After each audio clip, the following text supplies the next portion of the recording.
Anak-anak, selamat pagi. Selamat bertemu kembali dalam pembelajaran hari ini. Kita hari ini belajar tentang plastik, sebuah solusi dan juga masalah. Ayo kita simak dengan semangat.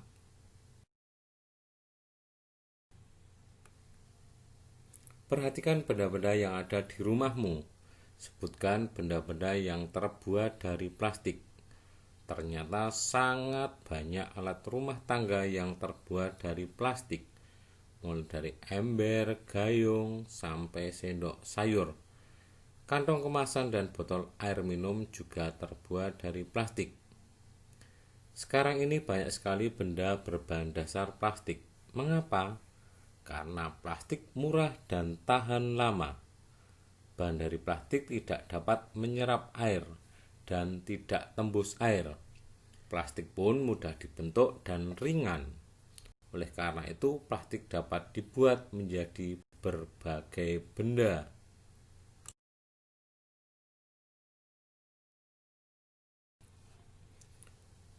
Plastik memberikan banyak manfaat, akan tetapi plastik juga dapat menimbulkan masalah. Plastik membutuhkan waktu yang lama untuk terurai secara alami, sekitar puluhan bahkan ratusan tahun.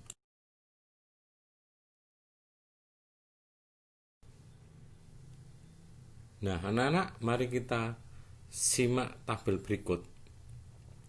Jadi kamu dapat membayangkan apabila membuang kantong plastik sekarang, kantong plastik akan terurai 10-20 tahun yang akan datang. Untuk mengurangi sampah plastik dapat dilakukan dengan 3 cara yang biasa disingkat dengan 3R. Cara tersebut yaitu reduce mengurangi, reuse menggunakan kembali, recycle mendaur ulang.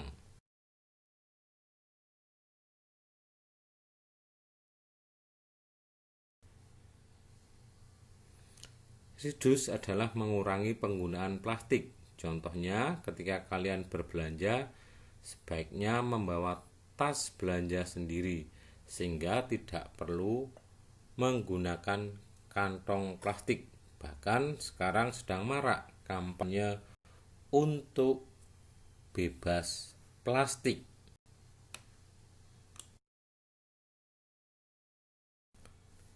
R yang kedua adalah reuse, adalah memanfaatkan kembali sampah plastik. Misalkan sampah kemasan botol minuman digunakan untuk membuat pot bunga, atau mungkin sampah-sampah yang plastik yang lainnya, misalkan bungkus kopi saset atau bungkus yang berbentuk saset bisa dimanfaatkan untuk membuat kerajinan tangan tas seperti dalam gambar berikut.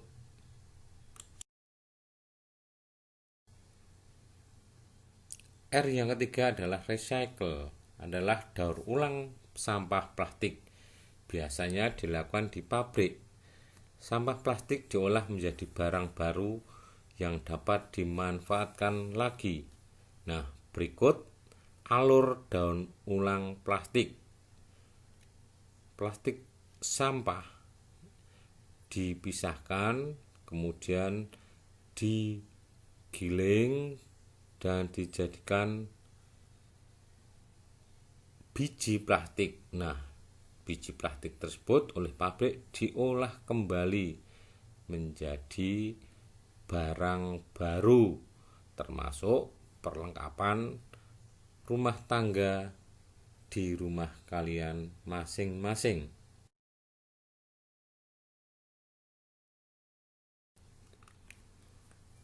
Anak-anak, kamu dapat membantu proses daur ulang dengan mengumpulkan dan mengelompokkan sampah plastik. Sampah plastik tidak dicampur dengan sampah lain. Berikan sampah plastik kepada pemulung atau petugas kebersihan. Merekalah yang akan membawanya ke pabrik daur ulang sampah. Gunakan plastik dengan bijak agar bumi selamat. Nah, mungkin anak-anak terbiasa melihat atau melihat lambang seperti gambar. Nah, itu adalah proses 3R. Nah, selain itu mungkin kalian bisa bertanya kepada orang tua kalian. Biasanya di perumahan atau di RT itu sudah mulai digalakkan tentang bank sampah. Bahkan kalau anak-anak melihat ketika kalian berada di kota Surabaya, ada angkutan umum bis yang cara pembayarannya dengan sampah plastik. Nah, cara itu juga untuk mengurangi sampah plastik.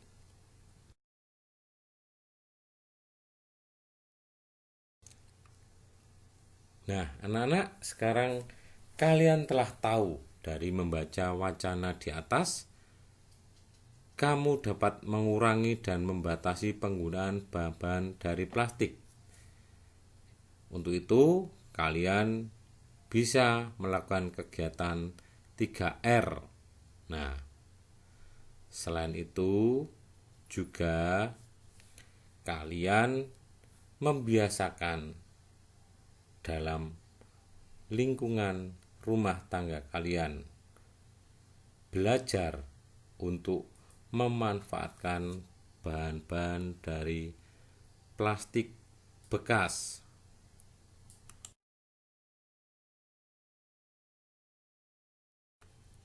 Untuk tugas, kalian bisa melakukan contoh 3R di rumah kalian dan hasilnya kalian tulis dalam tabel seperti berikut.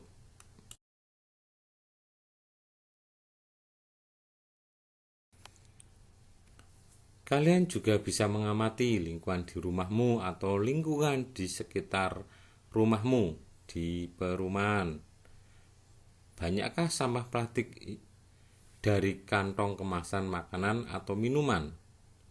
Nah, setelah kamu melakukan pengamatan sampah plastik di lingkunganmu, ceritakan hasil pengamatanmu secara tertulis. Perhatikan penggunaan huruf besar dan tanda baca yang tepat.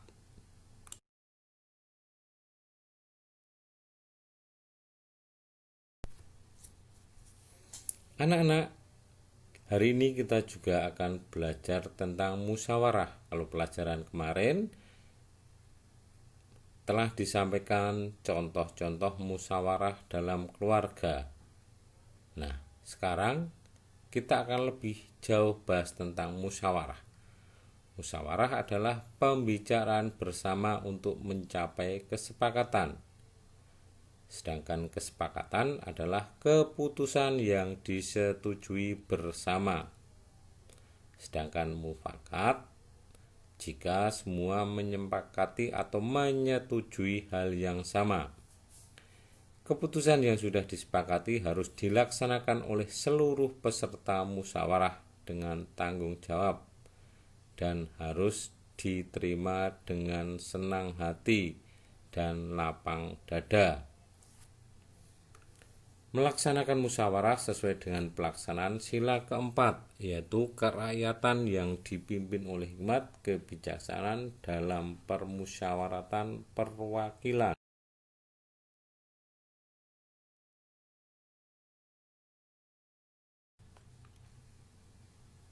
Sedangkan musyawarah bermanfaat untuk mempererat persaudaraan, memecahkan masalah secara bersama, menghindari pertengkaran, dan menumbuhkan kerjasama.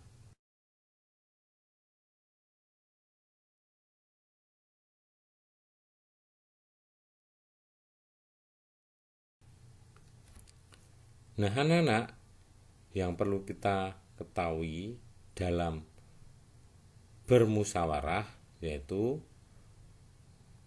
mau menerima kekalahan atau mungkin ketika pendapat kita tidak terpakai, kita harus lapang dada. Yang kedua, menghargai suara terbanyak.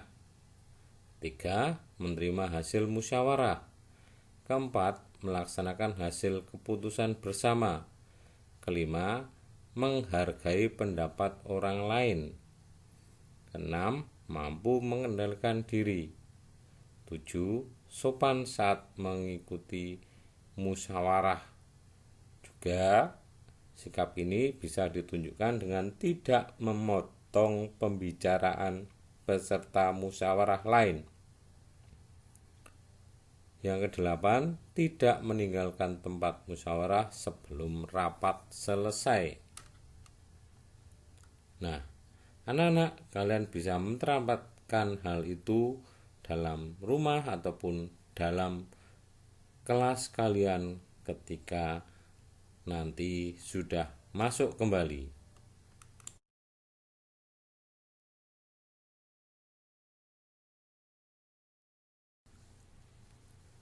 Anak-anak, setelah kalian nanti masuk sekolah kembali, anak-anak bisa melakukan musyawarah dengan teman di kelasmu.